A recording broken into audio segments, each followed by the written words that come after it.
I hope you enjoyed that little stroll down memory lane. Last year's New York Golf Classic feels like a lifetime ago, doesn't it? There was no COVID.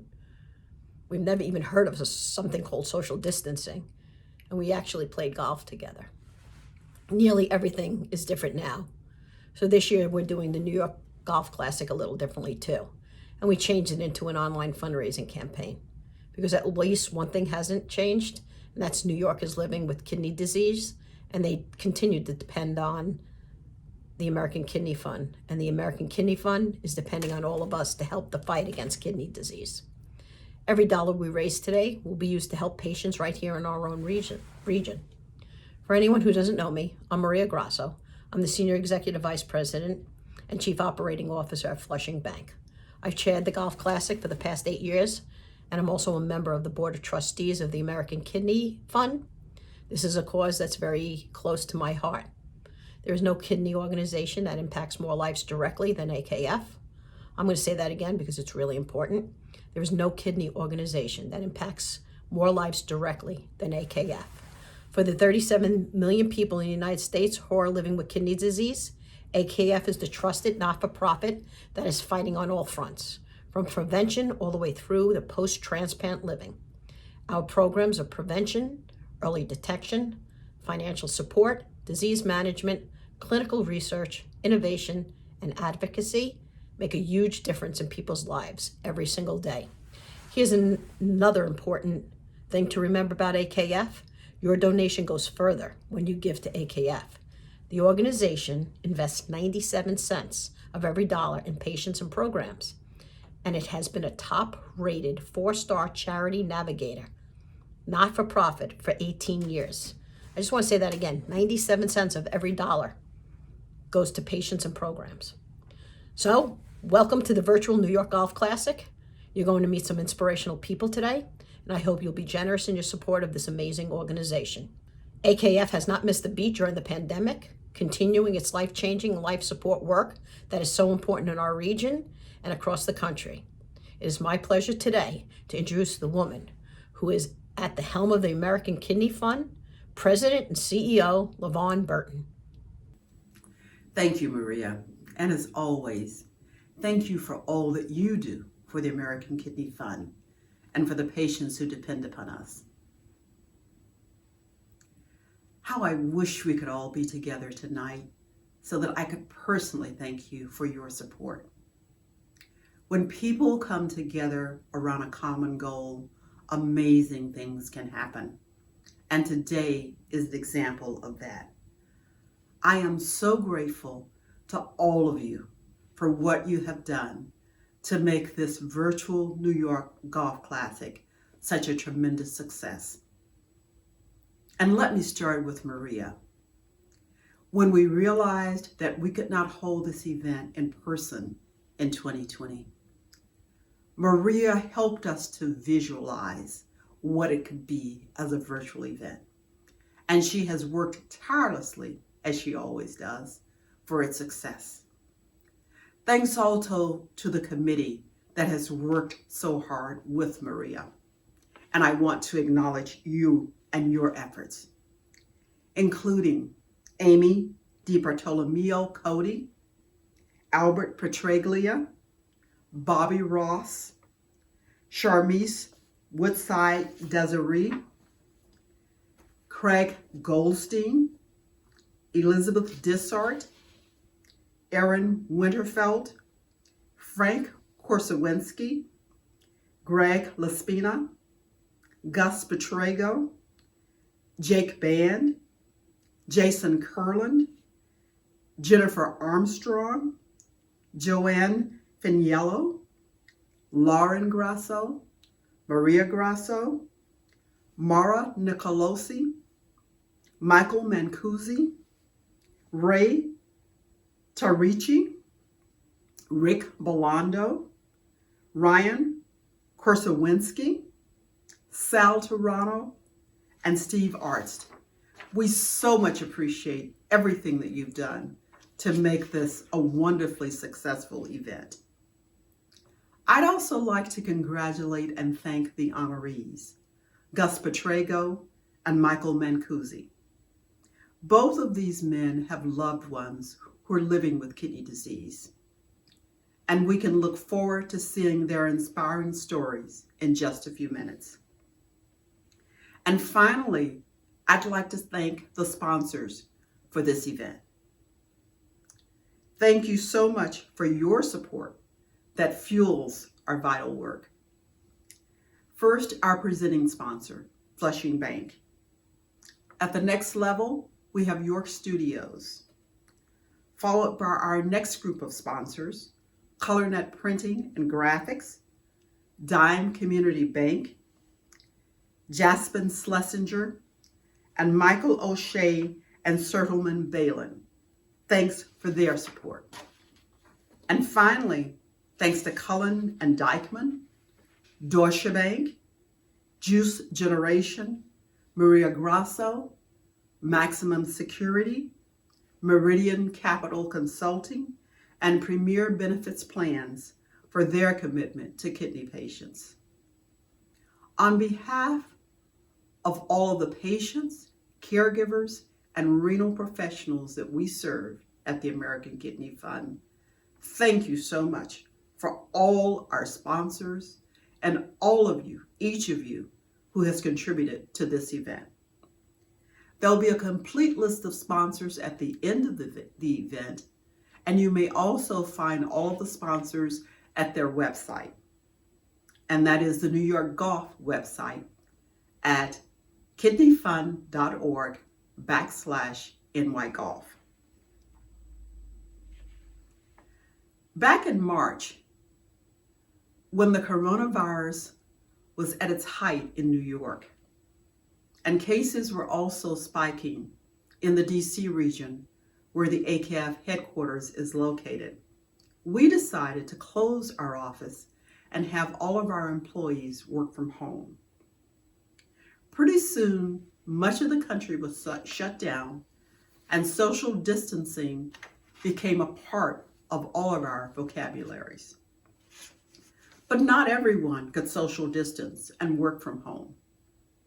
Of course, essential workers, including the healthcare workers to whom we all owe a tremendous debt of gratitude, had to show up. They couldn't social distance and work from home. But there's another group that does not have the ability to stay home during this pandemic. Most dialysis patients get their care through dialysis centers. They have to show up at those centers 3 times a week, each week, in order to get the care that allows their lives to continue. Because of their serious comorbidities, as well as the comorbidities of people who have had transplants and who are immunocompromised, they have to get out and go for care. They cannot social distance.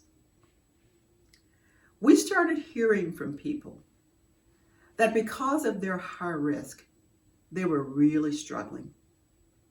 Many of them had lost their jobs, and even more had family members who were out of work. They were trying to figure out, what do I do? Do I take public transportation for my dialysis or medical appointments and thereby risk contracting the disease and my life? Or do I take private transportation that I cannot afford? They were also struggling to find kidney-friendly foods, medications, and other supplies that they needed. Supplies, medications, and food and transportation they could not afford. We saw a crisis brewing within the COVID crisis, and the American Kidney Fund immediately sprang to help. On March 23rd, we established a new coronavirus emergency fund. That fund to provide assistance to struggling dialysis and recent transplant patients to help them make ends meet. We set aside $300,000 from our own budget, but quite frankly, that amount was gone in the first day that we opened the program. Since that time, thanks to the generous contributions from corporations as well as individual donors, we have provided $2.4 million to over 10,000 patients to help them deal with this pandemic. These patients have told us how grateful they are for the assistance that's been provided to them. And you will see them express their gratitude in a short video that we're going to show. But quite frankly, the requests continue to come in to us every day from all over the country. The demand is straining our budget and our ability to assist patients with other financial assistance programs that they also need. But we're going to do our very best to continue to be there. What we want you to know is that all of the funds that you have raised here today for the virtual New York Golf Classic will stay in this region to help dialysis and transplant patients meet their needs. And on behalf of all of those patients and their families, I want to thank you from the bottom of my heart for everything that you're doing to directly assist these patients. Thank you. Providing assistance at this time to patients is critical and crucial. These grants and these funds, they help patients, just to continue to get the things that they need in order to live. Just to make sure that patients aren't having to make those decisions of, do I eat dinner or do I get my medications?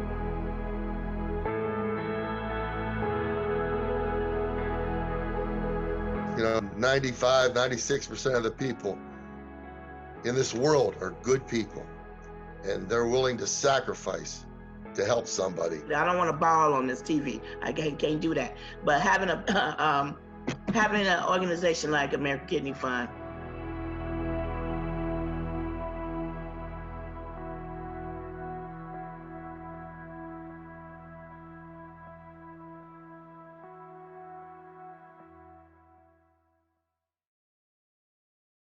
Thank you, LaVon, for that update. AKF's work is so very important to so many people, and we all could be proud to be a part of it. Kidney problems can affect anyone. I learned that my daughter Lauren was born with one kidney when she was 15 years old. Thankfully, she's fine, but she's the reason I'm so committed to this cause. Our first honoree, Gus Bertrega, also knows about the fierce and love and advocacy that it takes to raise a child with health concerns. Gus is a senior vice president of business banking at Flushing Bank. Gus leads the bank's commercial banking efforts and manages the activity of the team of relationship managers. He's a brilliant manager. He readily shares his experience as a member of the boards of the Long Island City Partnership, Common Point Queens Business Council, and the Business Innovative Corporation of New York in the Bronx. Gus is a pillar of the Long Island business community. And before I welcome him, I have to tell you that he smiles when you ask him about his granddaughter, and he loves to show you his pictures. I'm pleased to welcome Gus. Thank you. Thank you, Maria, for that introduction. I'm happy to be joining you today, though I'm sure that I'm not the only one who's disappointed that COVID canceled our chance to play golf at the Meadowbrook Club. Maybe next year. I agreed to accept this honor of being this year's New York Golf Classic honoree, partly because of Maria's well-known powers of persuasion, but mostly because of this young lady, my beautiful daughter, Laura. Hello, everyone. Most people don't think about kidney disease or don't know much about it until it happens to them or someone they love. When you're impacted by it, you learn about it real quick. I'll never forget how our world was turned upside down when Laura got sick. It came out of nowhere. Laura was 15 at the time, full of life and looking forward to celebrating her sweet 16th birthday with all her friends. But then she developed nephrotic syndrome and had to go through a lot of tests until we ultimately learned that she had FSGS, a type of disease that scars your kidneys. FSGS affects both children and adults, but the scariest thing is that no one really knows what caused it, and sometimes there is no known cure. Imagine getting that kind of diagnosis for your child. It was devastating to Diane and I as her parents. So what we did was what any parent would do. We educated ourselves quickly and thoroughly. I personally did a tremendous amount of research on it. I learned about how it's treated and all this stuff. It was very difficult, but as her father, my main goal was to get her the best treatment possible. After a lot of research, we found the right doctor, a wonderful pediatric nephrologist, Dr. Howard Trackman at Long Island Jewish. Dr. Trackman is a leading expert and researcher in FSGS. He couldn't give us any assurances or guarantees, but he saved Laura's life, and for that I will be eternally grateful to him. Laura was so strong throughout the whole ordeal. She's the one that we should be honoring today. I'd like you to hear a little bit from Laura about what it was like to live with this disease. Hello, everyone. Thank you to my dad for honoring me and sharing our story and my story today. So I think he summed it up pretty well, my experience with kidney disease. But again, when I was 15, I was diagnosed with nephrotic syndrome. And just my own memory, definitely the scariest part was not knowing the cure or answer to all the questions about it and if I was going to get better. And luckily, with the help of Dr. Howard Trackman and his medical team, we were able to do a kidney biopsy. We were able to experiment with different medications. And I remember going to weekly visits and checkups, and in coordination between, my family's research and the medical support staff, we were able to get me on medications that have put me in remission for well over 10 years. And I definitely am forever thankful for my family support and Dr. Trackman, and particularly a medical assistant, Rachel, that was there with me the whole way. And my main goal and hope from this is that other people will get the same support and that I got with my experience with kidney disease. So I'm just definitely grateful for that, and I just wanted to thank the American Kidney Fund for giving us this opportunity, and for Maria Grasso for asking my father to do this and share our story. Thank you so much, and we definitely appreciate it. Thank you. As I said, Laura was a real trooper. She went on to college, got a master's degrees, and became a teacher. I'm so proud of her and all that she has accomplished in life.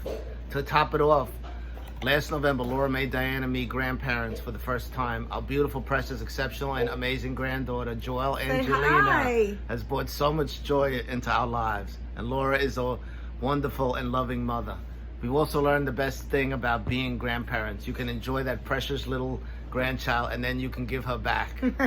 Our story has turned out well, but there are 37 million Americans living with kidney disease, and most of them don't know it. That's why I'm happy to support the important work that the American Kidney Fund does. We need to raise awareness about kidney disease and how to prevent it.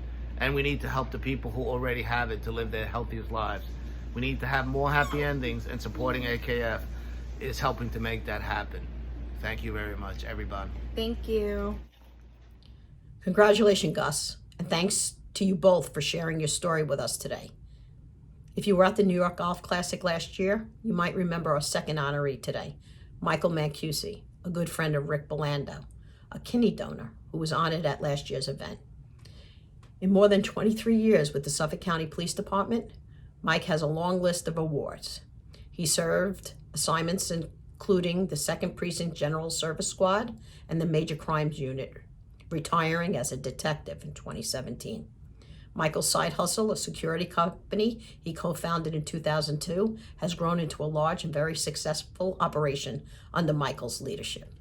Today, Maximum Security is a thriving local business that operates in 3 states and has more than 300 employees. Maximum Security has even been featured in the sitcom Kevin Can Wait with Kevin James. Michael has spent his entire career in public service, on call to respond to any emergency.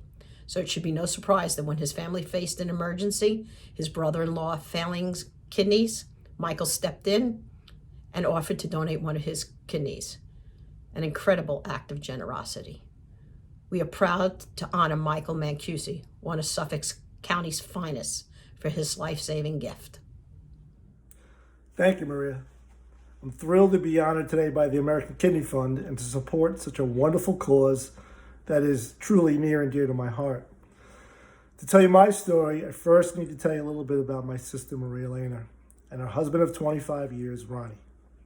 Maria Lehner is my youngest sister, And back in the day, my brothers and I couldn't wait to meet a boyfriend and torment him, because that's what brothers do, right? But when we met Ronnie almost 30 years ago, we loved him immediately.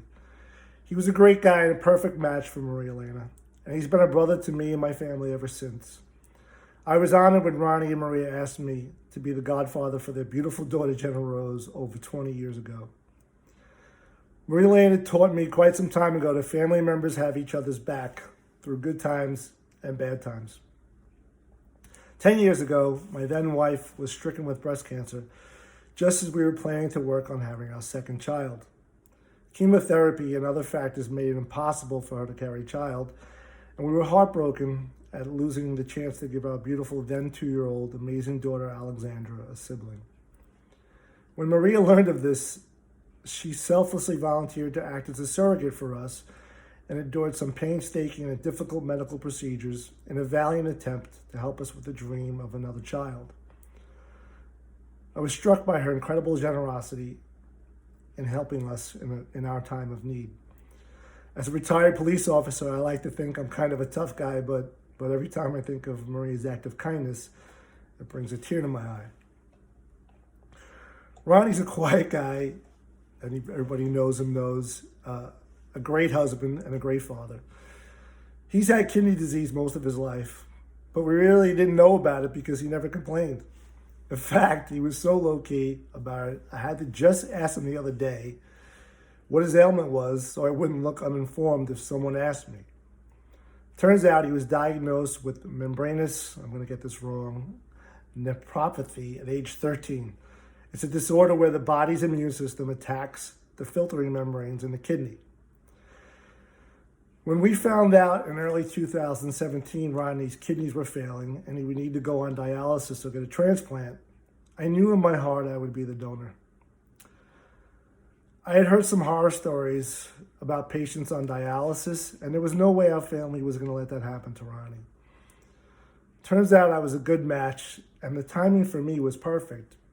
I had just retired from a great 23-year career at the Suffolk County Police Department with a great pension and health benefits.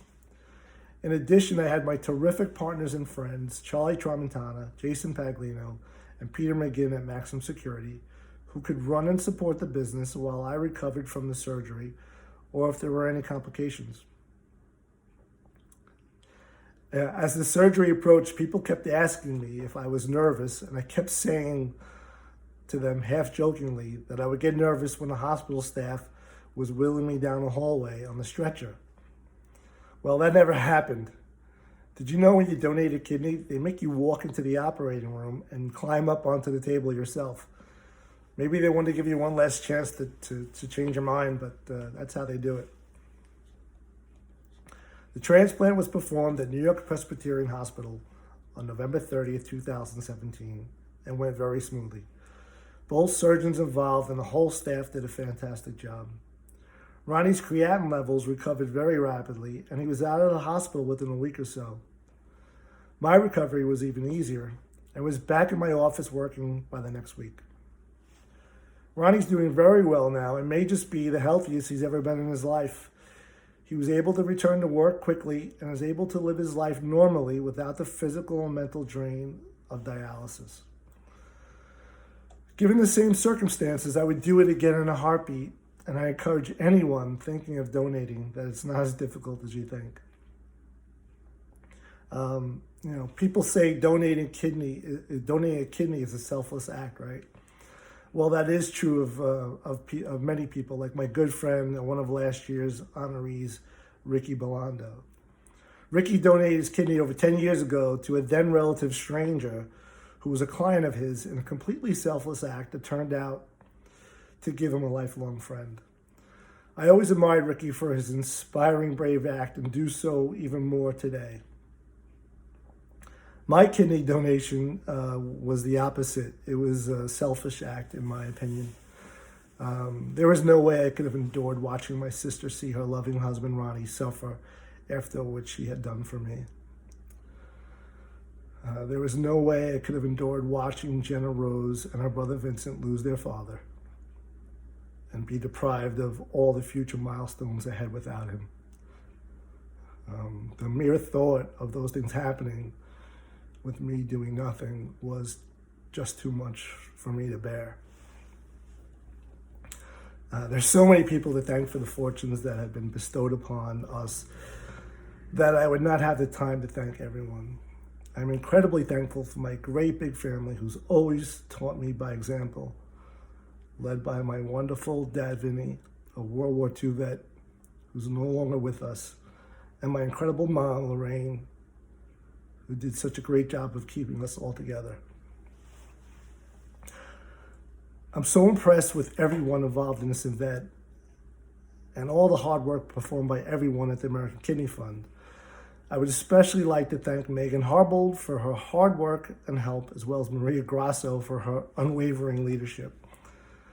Congratulations to my co-honoree, Gus Petrago, who's obviously a wonderful family man and a great human being. Lastly, I would like to thank my spouse, Annie, for being there with me throughout the surgery and recovery, and most importantly, for giving us the gift of our 11-month-old daughter, Mia Giuseppina Mancusi. Mia is a blessing to my whole family and is lucky enough to have my wonderful niece, Jenna Rose, Ronnie's daughter, as her godmother. We would not have had it any other way. Thank you for all your support and enjoy the day. I hope you've enjoyed the virtual golf classic. We tried to serve up some inspiration and rally around an organization that does more for kidney patients than any other. The American Kidney Fund envisions a world without kidney disease. But in the meantime, we continue to fight on all fronts to get there. I am proud to announce that this year's event has raised over $140,000 to assist New York kidney patients. Thank you all for your generous support. Stay safe, stay healthy, and with a little luck, we look forward to holding this event in person next year. Thank you.